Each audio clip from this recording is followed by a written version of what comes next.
जय स्वामीनारायण विद्यार्थी मित्रों, गया विडियो लेक्चर में આપણે ક્રિયાશીલ સમૂહની વાત છે એ જોઈએ છીએ અને જોતા હતા। એમાં આપણે ક્રિયાશીલ સમૂહમાં બે ક્રિયાશીલ સમૂહ છે એની વાત આપણે જોઈ। કયા કયા બે ક્રિયાશીલ સમૂહ? એક હેલોજન ક્રિયાશીલ સમૂહ। આ હેલોજન ક્રિયાશીલ સમૂહ છે બરાબર, એની અંદર ક્લોરો, બ્રોમો, આયોડો આ સંયોજનો આવે છે। જ્યારે બીજી વાત કરી તો ઓક્સિજન વાળા છે એ બીજો ક્રિયાશીલ સમૂહ આપણે જોયો આલ્કોહોલ, કે જેનો પ્રત્યય છે એ OH છે બરાબર। એનું સામાન્ય સૂત્ર CN2HN+1OH છે। અને ત્રીજો ક્રિયાશીલ સમૂહ જે આપણે જોયો તો એ ક્રિયાશીલ સમૂહનું નામ આપણે આપ્યું હતું આલ્ડીહાઇડ, CHO બરાબર। આટલા ક્રિયાશીલ સમૂહ જોયા પછી આજે આપણે જે જોવાનું છે એ કાર્બોક્સિલિક એસિડ બરાબર છે। એટલે કે કાર્બોક્સિલિક એસિડ પ્રકારનો જે ક્રિયાશીલ સમૂહ છે કાર્બોક્સિલિક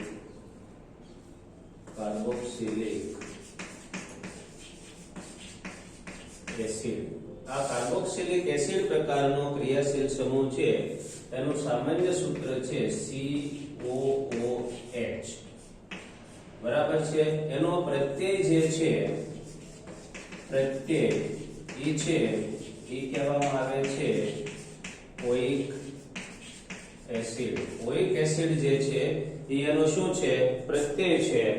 અને એનું આનું જે છે એ બંધારણીય સૂત્ર છે, બંધારણીય સૂત્ર છે એ COO અહીંયા OH। આ જે છે એ એનું શું છે? બંધારણીય સૂત્ર છે। તો આવી રીતે છે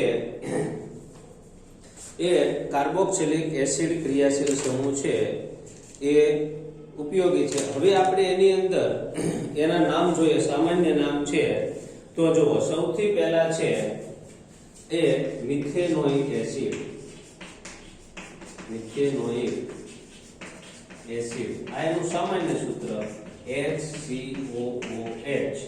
આ જે છે એ મિથેનોઇક એસિડ બરાબર છે। તો અહીંયા આવશે C ડબલ બોન્ડ O, અહીંયા OH અને અહીંયા છે એ H, આને કહેવામાં આવે છે મિથેનોઇક એસિડ। ત્યાર પછી બીજું જે છે એ ક્રિયાશીલ સમૂહમાં ઇથેનોઇક એસિડ, બીજું નામ શું છે? કોનું છે? Ethanoic acid. આ બીજું નામ છે ઇથેનોઇક એસિડ, એમાં છે CH3COOH। આ છે એ ઇથેનોઇક એસિડ। તો એનું બંધારણીય સૂત્ર આપણે જોઈએ તો આ જે છે એને કહેવાય ઇથેનોઇક એસિડ બરાબર છે। બે કાર્બન એટલે ઇથેનોઇક। ત્રીજું આવશે પ્રોપેનોઇક, પ્રોપેનોઇક એસિડ। તો એની અંદર આવશે CH3 CH2 C double bond OH। તો C double bond C double bond OH, આને કહેવામાં આવે છે પ્રોપેનોઇક એસિડ। તો આવી રીતે છે એ આપણે બધા એસિડના છે એ સૂત્ર આપણે જોઈ શકીએ। ત્યાર પછી આ એસિડ પછી આવે છે, જુઓ આનું નામકરણ છે એમાં પ્રત્યય જે મૂળ કાર્બન એક કાર્બન હોય તો એને મિથેન, તો મિથેન ની પાછળ પ્રત્યય કયો લાગે? ઓઇક એસિડ, એટલે મિથેનોઇક એસિડ। ઇથેન મૂળ નામ શું આનું? બે કાર્બન એટલે ઇથેન, તો એનો પ્રત્યય લાગે ઇથેનોઇક એસિડ। પછી propanoic acid, pentanoic acid, hexanoic acid, heptanoic acid. તો આવી રીતે જે છે એ એના પ્રત્યય લાગે છે। ત્યાર પછી બીજો ક્રિયાશીલ સમૂહ જે આપણે છે એ આપ જોયો। હવે ત્રીજો છે, આમ તો આપણે જોયા છે કયા કયા આપણે લખતા જઈએ, હેલોજન એટલે આપણને યાદ રહે હેલોજન। ત્યાર પછી બીજો આપણે જોયો આલ્કોહોલ, ત્રીજો ક્રિયાશીલ સમૂહ આપણે જોયો આલ્ડીહાઇડ। પછી ચોથો જોઈએ છે આપણે કાર્બોક્સિલિક એસિડ, કાર્બોક્સિલિક એસિડ। અને હવે આપણે જોઈએ છીએ એ છે કીટોન બરાબર છે। તો હવે કીટોન પ્રકારના સંયોજનની વાત કરીએ તો કીટોન છે એનું હવે આવે કીટોન. તો તમે જો કીટોન જે છે એનું સૂત્ર જે છે એ આવી રીતે આવે. આ કીટોન એનો પ્રત્યય જે છે પ્રત્યય ઓલાનો શું છે આલ્ડીહાઇડ નું શું છે આલ. તો આનો જે પ્રત્યય છે એ આલ્ડીહાઇડ નો નોન, કીટોન નો પ્રત્યય છે નોન. શું પ્રત્યય છે નોન. સાંભળજો બરાબર. કીટોન જે છે એનો પ્રત્યય છે નોન કે ઓન. જે તમે કહો નોન કહો કે ઓન, આ એનો શું છે પ્રત્યય છે. હવે દાખલા તરીકે આપણે જોઈએ તો CH3 C આમાં છે ડબલ બોન્ડ O અને CH3. અહીંયા શરૂઆત જ પહેલા 3 થી થાય છે. જો શું કામ કે અહીંયા દાખલા તરીકે બે બાજુ એક બાજુ છે એ તમે બે બાજુ H લગાડો તો આ શું થઈ જાય છે તો કે મિથેનોન. બરાબર છે. આને કહેવામાં આવે છે મિથેનોન. પણ આવા સંયોજનમાં આ સંયોજન છે પ્રોપેનોલ. પ્રોપેનોલ એટલે કે કીટોન પ્રકારનું સંયોજન છે એ બન્યું. ત્યાર પછી બીજી વાત આપણે જોઈએ પ્રોપેનોન. ત્યાર પછી બીજું આમાં જોવું હોય તો CH3 CH2 C double bond O CH3. તો 1 2 3 ને 4 છે અને કીટોન છે એટલે બ્યુટેનોન. બ્યુટેનોન પ્રત્યય.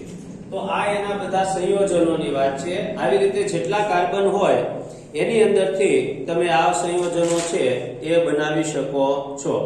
બરાબર છે.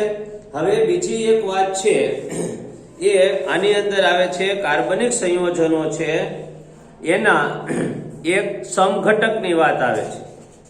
હવે સમઘટક શબ્દ જે છે એ તમારા માટે અત્યારે હું પહેલી વાર બોલું છું. તો સમઘટક અને સમઘટકતા આ બે શબ્દો છે એ આપણે સમજીએ પહેલા, પછી એના વિશેની વાત જોઈએ.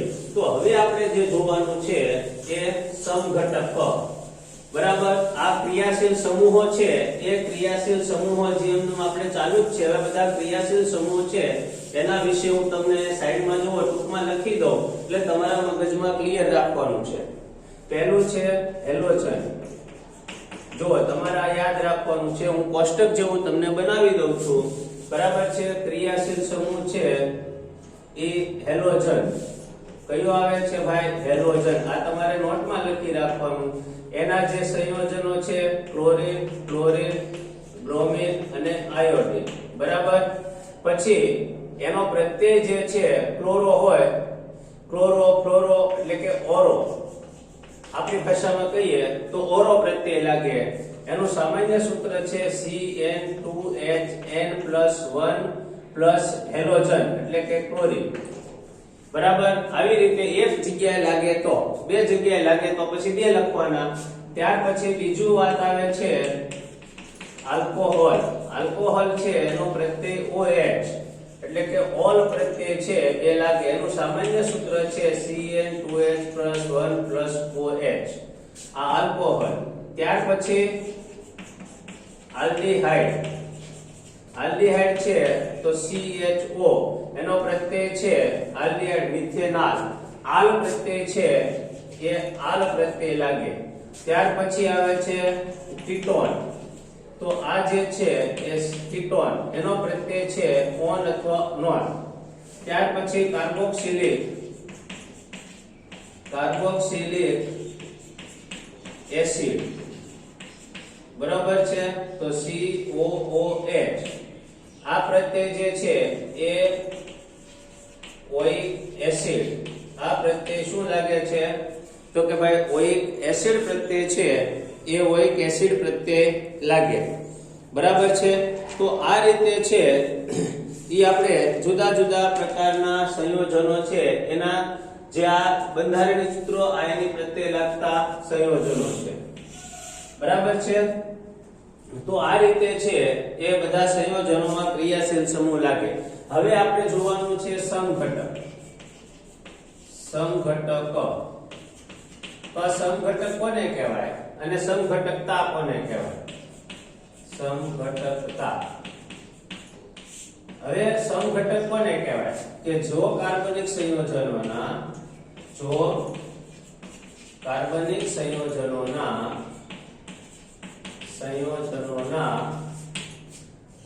અણુસૂત્રો સમાન હોય. જો તમે અણુસૂત્રો સમાન હોય, કાર્બનિક સંયોજનોના અણુસૂત્રો કેવા હોય? સમાન હોય, પરંતુ તેમના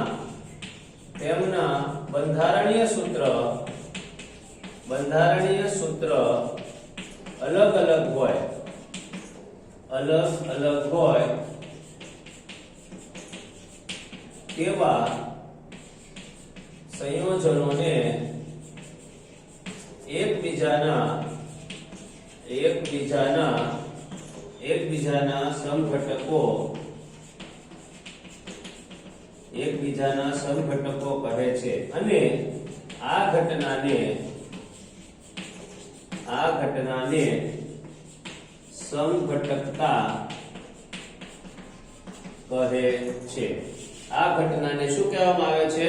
સમઘટકતા કહે છે. કે જો સંયોજનો છે, જો કાર્બનિક સંયોજનોના અણુસૂત્રો કેવા હોય? સમાન હોય, પરંતુ એમના બંધારણીય સૂત્રો કેવા હોય?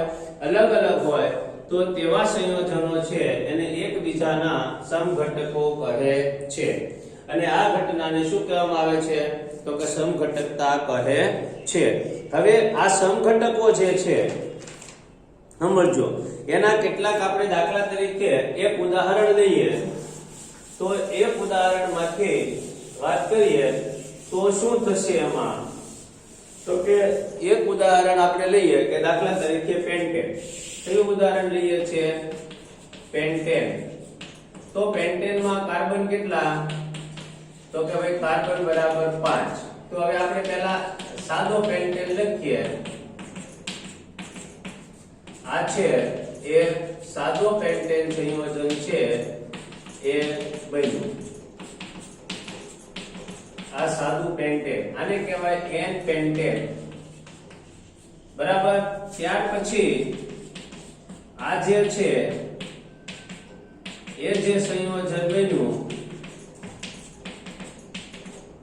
તો આને કહેવાય આઇસોપેન્ટેન. તમે જુઓ આમાં હાઇડ્રોજન કેટલા છે? તો કે C5 છે. હાઇડ્રોજન કેટલા છે? 1 2 3 4 5 6 7 8 9 10 11 ને 12. નિયમ પ્રમાણે 5 દુ 10 ને 2 શું થવા જોઈએ? 12. એટલે 5 થઈ ગયા. બરાબર. હવે અહીંયા તમે જુઓ તો અહીંયા હાઇડ્રોજન કેટલા છે? તો કે 1 2 3 4 5 6 7 8 9 10 11 અને 12. તો અહીંયા તમે જુઓ તો C5H12 થઈ ગયો. C5H12 બરાબર છે. તો અહીંયા પણ છે એ 12 થઈ ગયા. તો હવે અહીંયા બેના અણુસૂત્રો, આને શું કહેવામાં આવે છે? અણુસૂત્ર. બરાબર. એટલે આને કહેવાય આઇસોપેન્ટેન. આઇસોપેન્ટેન. હજી આપણે જો એક વાત જોઈએ તો પેન્ટેનનું હજી એક બંધારણીય સૂત્ર આપણે બનાવી શકીએ.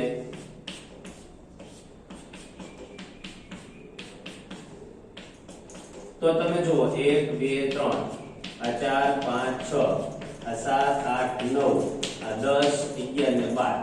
તો C5H12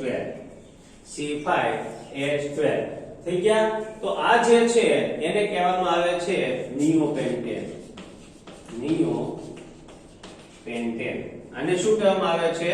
આઇસોપેન્ટેન. પછી આને કહેવામાં આવે છે નિયોપેન્ટેન. શું કહેવામાં આવે? નિયોપેન્ટેન. તો આવી રીતે છે એ આપણે 3 સમઘટકો બનાવ્યા. આના બધાના અણુસૂત્રો કેવા છે? સમાન, પણ બંધારણીય સૂત્રો કેવા છે? અલગ અલગ. અણુસૂત્રો સમાન પણ બંધારણીય સૂત્રો કેવા છે? બધાના અલગ અલગ. તો આવા સંયોજનો છે એને એકબીજાના શું કહેવામાં આવે છે? આવા સંયોજનોને આપણે સમઘટક સંયોજન, અને આ ઘટના જે છે એને સમઘટકતા. આ એકબીજાના સમઘટક કહેવાય. આ ત્રણે ત્રણ છે એને એકબીજાને શું કહેવાય? સમઘટક. આ સમઘટક કેવી રીતે? તો કે એના અણુસૂત્રો બધાના કેવા છે? સમાન છે. પણ બધાના બંધારણીય સૂત્ર કેવા છે? અલગ અલગ, અને એટલા માટે એના ગુણધર્મો છે એ કેવા હોય? અલગ અલગ. તો આપણે એ વાત જોઈએ કે ભાઈ સમઘટકો કેવી રીતે? તો આવી રીતે બધા જ સંયોજનો છે. આ તો 5 વાળા છે એટલે કેટલા બન્યા? 3 બન્યા. બરાબર છે. પણ જો આની કરતા વધારે હોય, માની લો કે કાર્બન પરમાણુ 5 છે, એની બદલે જો કાર્બન પરમાણુ આની કરતા પણ વધારે હોય તો એમના જે સમઘટકો છે એ આમની કરતા પણ શું બને છે? વધારે બને છે. બરાબર. તો અહીંયા આનું સૂત્રો સમાન પણ બંધારણીય સૂત્ર જુદા જુદા. તો એક એને સમઘટક કહેવાય અને આ ઘટનાને સમઘટકતા કહેવાય, અને આ આપણે છે એ પેન્ટેનના સમઘટકો છે એ લખ્યા. હવે આપણે આ તમારો જે પ્રશ્ન છે એ તમારે પાના નંબર 68 ઉપર છે કે પેન્ટેનને તમે કેટલા સમઘટકો છે એ દોરી શકો છો. તો આપણે આ પેન્ટેનના શું દોર્યા? સમઘટકો દોર્યા.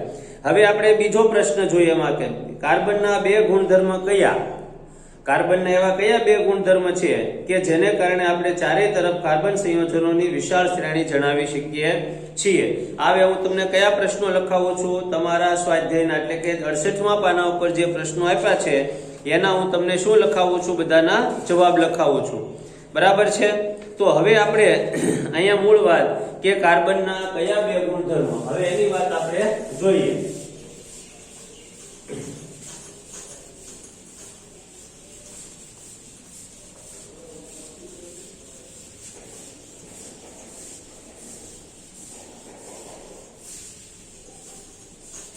હવે કાર્બનના કયા 2 ગુણધર્મો છે કે જેને કારણે આપણે ચારે તરફ કાર્બનોની વિશાળ સંયોજનો જોઈ શકીએ છીએ? કાર્બનના કયા 2 ગુણધર્મો છે કે જેના કારણે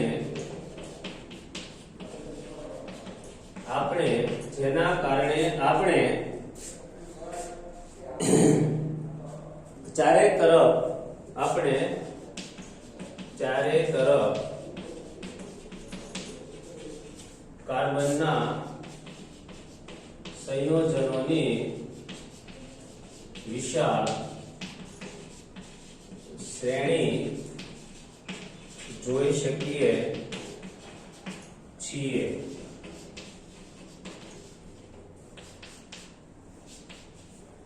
હવે આપણે બીજી વાત જોઈએ તો પહેલું છે કાર્બનનો કેટેનેશન ગુણ.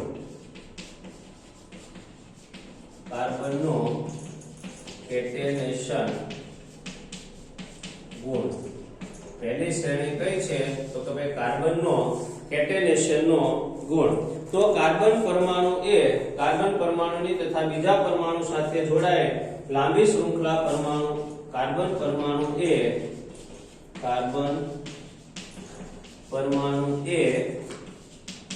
બીજા કાર્બન પરમાણુ સાથે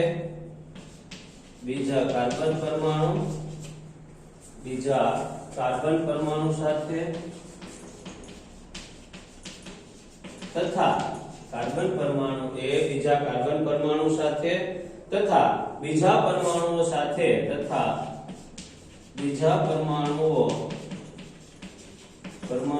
સાથે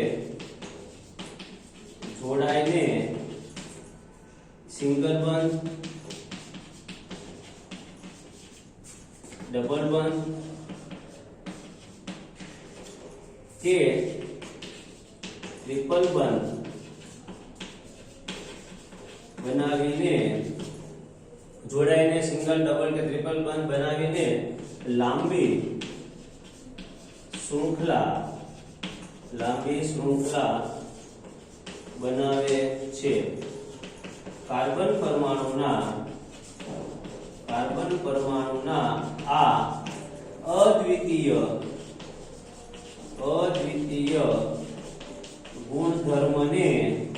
ગુણધર્મને કેટેનેશનનો ગુણધર્મ કહે છે. કાર્બન પરમાણુના આ અદ્વિતીય ગુણધર્મને શું કહેવામાં આવે છે? કેટેનેશનનો ગુણધર્મ કહે છે. બરાબર. જુઓ કે કાર્બન પરમાણુ એ બીજા કાર્બન પરમાણુ સાથે જોડાય સાથે તથા બીજા પરમાણુઓ સાથે જોડાઈને સિંગલ, ડબલ કે ટ્રિપલ બંધ બનાવીને લાંબી શું બનાવે છે? શૃંખલા બનાવે છે, જેને તો બનાવે છે કાર્બન પરમાણુના આ અદ્વિતીય ગુણધર્મને શું કહેવામાં આવે? કેટેનેશનનો ગુણધર્મ કહે છે. હવે બીજું છે કે આ શૃંખલા દ્વિતીય લાંબી શૃંખલા આ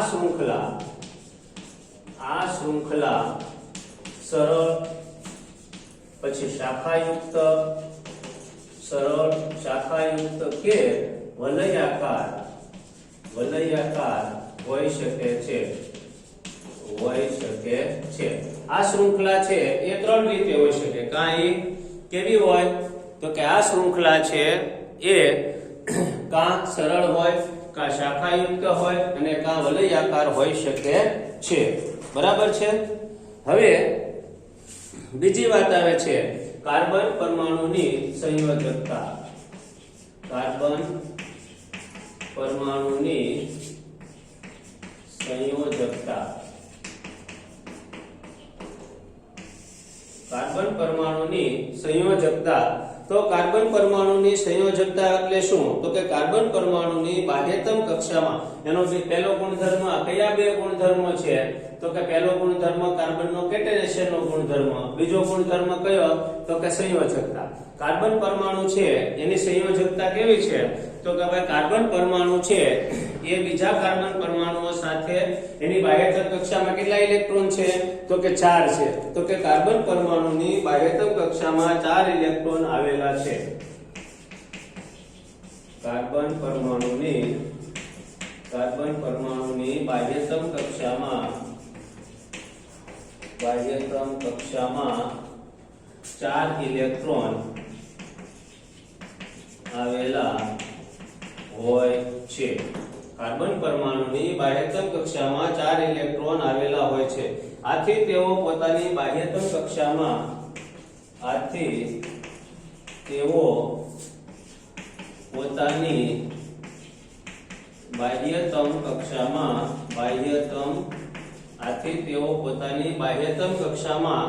ઇલેક્ટ્રોન અષ્ટક પૂર્ણ કરવા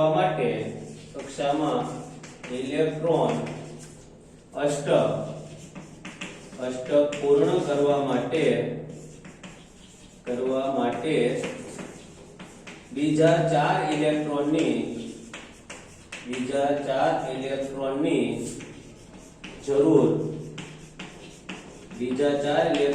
જરૂર પડે છે. આ 4 ઇલેક્ટ્રોન તે બીજા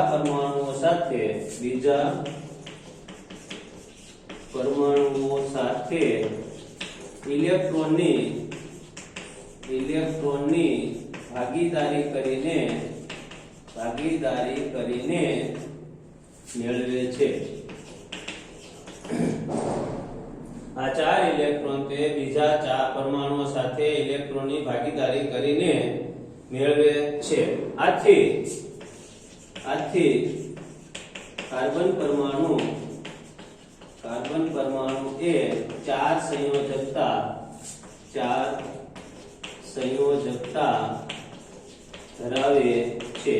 આથી કાર્બન પરમાણુ એ 4 સંયોજકતા ધરાવે છે અને તેઓ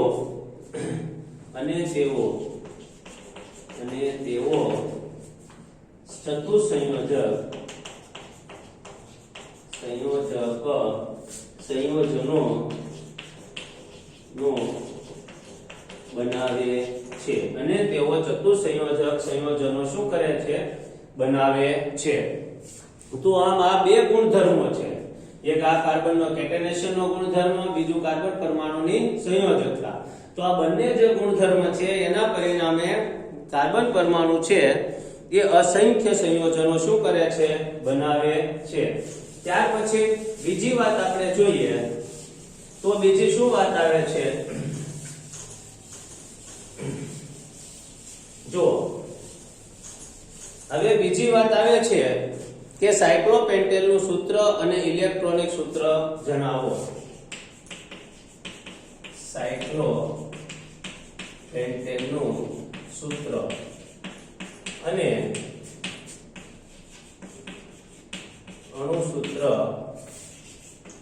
જણાવો. સાયક્લોપેન્ટેન નું સૂત્ર અને અણુસૂત્ર. બરાબર. પેન્ટેન એટલે કેટલા? 5. તો જો આ 1, આ 2, આ 3, આ 4 અને આ 5. બરાબર છે. અહીંયા બધે જે છે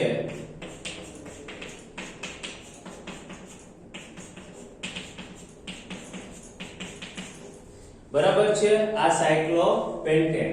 હવે એનું ઇલેક્ટ્રોનિક સૂત્ર તો આ 1 2 3 અને આ 4.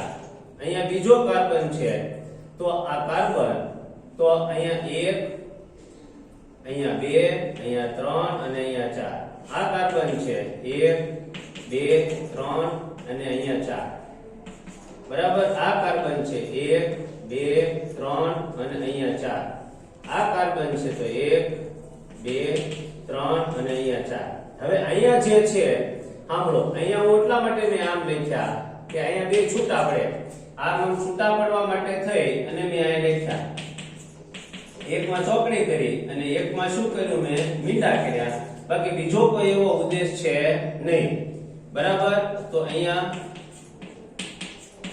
આ જે છે એ H. તો આવી રીતે આ એનું ઇલેક્ટ્રોન, ટૂંકમાં જે એક બંધ છે ત્યાં બે ઇલેક્ટ્રોન આવે. એક બંધ બનાવવા માટે કેટલા ઇલેક્ટ્રોનની જરૂર પડે છે? આપણે બે ઇલેક્ટ્રોન. એટલે કે જ્યાં એક બંધ હોય ત્યાં ઇલેક્ટ્રોન કેટલા આવે? 2 આવે. બરાબર છે. તો આવી રીતે છે ઈ આપણે સાયક્લોપેન્ટેન. ત્યાર પછી નીચે આવેલા છે એક પછીનો પ્રશ્ન છે કે નીચે આપેલા સંયોજનોના બંધારણીય સૂત્રો દોરો. એમાં પહેલું આવે છે ઇથેનોઇક એસિડ. હવે આપણે એના બંધારણીય સૂત્રો છે, આમ તો મેં તમને લખાવેલા છે આ બધા બંધારણીય સૂત્રો, એટલે દોરવાની જરૂર નથી. હું તમને કહું કે એના મેં તમને લખાવેલા છે. જુઓ, પહેલું છે ઇથેનોઇક એસિડ. બીજું આવે બ્રોમોપેન્ટેન. પેન્ટેન છે એટલે 5 કાર્બન પરમાણુ. 5 કાર્બન પરમાણુ આવે એટલે એની અંદર બ્રોમો છે. જો પહેલું લખાવાય આપણે ઇથેનોઇક એસિડ. બરાબર. એટલે CH3COOH. આ એનું અણુસૂત્ર. આ છે ઈ એનું શું આવ્યું? બંધારણીય સૂત્ર. પછી આવે છે બ્રોમોપેન્ટેન. બ્રોમોપેન્ટેન. પેન્ટેન એટલે 3 4 ને 5. અહીંયા Br 1 2 3 4 5 6.